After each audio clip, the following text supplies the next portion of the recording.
Indianola, Mississippi. I picked up the phone and he said, "You don't know me." He said, "My name's John Weathersby from Indianola. Do you operate a hot air balloon? And do you know Steve?" No, not then. Sorry. Hell, Woot wasn't even born yet. John Deere. Bolt. Steve Ball. Oh, okay. Thank you. And I didn't answer. I said, "Why?" And he said, "Well, Steve told me a little bit about you." He said, "You got a pencil? I want you to write down this number." He gave me a telephone number and he said, "This is Dun and Bradstreet. You call and get a reference on me. I'm flying up to Memphis to see you." And I said, "What about?" And he said, "I want a balloon ride. I want to buy a balloon. I want to get you into a business with me. I want you to move to Indianola, and I'll be at the airport in 4 hours." Well, I met him. I did tell him that the balloon was actually in Jonesboro, where I was teaching and instructing my first student. And we flew to Jonesboro and introduced John to the balloon and to the people there, Bud Langford. And on the way back, he says, "I'm serious about this. We can make a fortune." I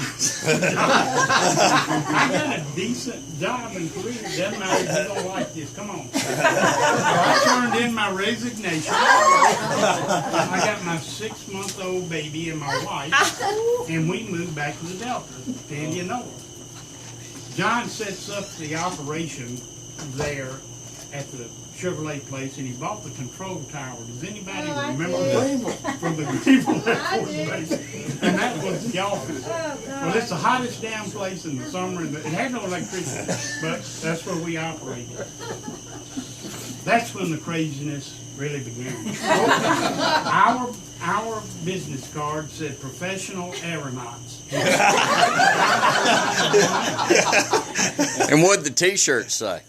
Oh man, if you get it. The most beautiful balloons in the world. Yeah. Boobs. Great, you're right. So, there are so many stories to tell from that point on, but a couple that have come to mind. We took off one morning very early and were flying across the bayou somewhere outside Indianola, I think in the west. And you can get a balloon nice and warm and keep the burners quiet and drift over a place for quite some time.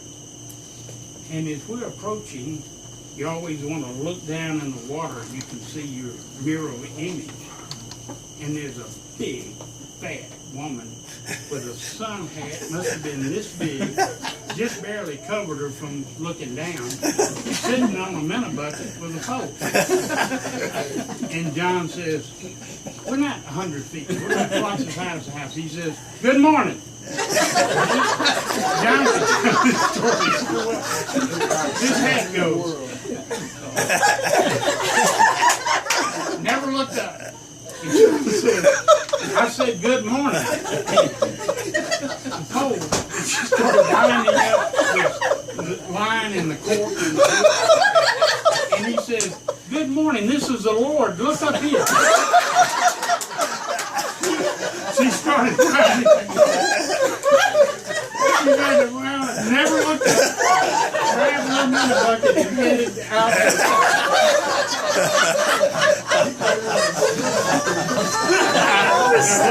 And lots of balloon stories, but I've got one to tell on their honeymoon. A group of us came over for their wedding here at the house, and I volunteered to stay sober, tough job, and drive them in a limo that John had rented. Where were you guys going on that flight, Delta flight? Where were you going? To Denver. To Denver.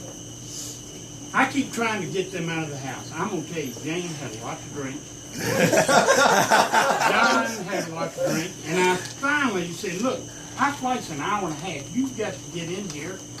I had rented a car on Brooks Avenue. And I said, "I'll drive you to the airport, let y'all out. John, you stay with me.